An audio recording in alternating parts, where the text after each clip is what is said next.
नमस्कार, मु अनिता वर्धन। मो कवितार शीर्षक शहीद बाजी राउत। नाटी तांकर बाजी, नाटी तांकर बाजी, रखिले जे माटी मार गौरव जीवन को रखी बाजी।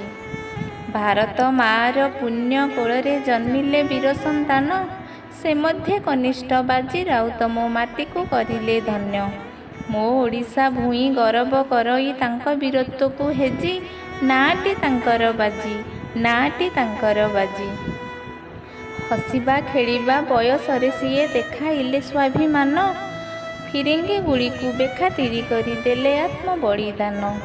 स्वाधीनता सेतु बंधे से गुंडुची, अमरता कीर्ति आजी, नाटी तांकर बाजी, नाटी तांकर बाजी। ढेंकानाल राजा अत्याचार लगी होइथिले प्रजा मेली, प्रजांक विरुद्धे राजांक सहित गोरा हेइथिले मेली। अत्याचार विरुद्ध रे सिपाही से पराण को देले तेजी, नाटी तांकर बाजी, नाटी तांकर बाजी। 12 बरसर बालक होई से कर्मरु अमर हेले, माटी माँ लगी प्राण त्यागी तेणु लिपिबद्ध सोनाक्षरे। आस आमे तांक गौरव गाइबा अमर प्रतिभा पूजी, नाटी तांकर बाजी, नाटी तांकर बाजी। धन्यवाद।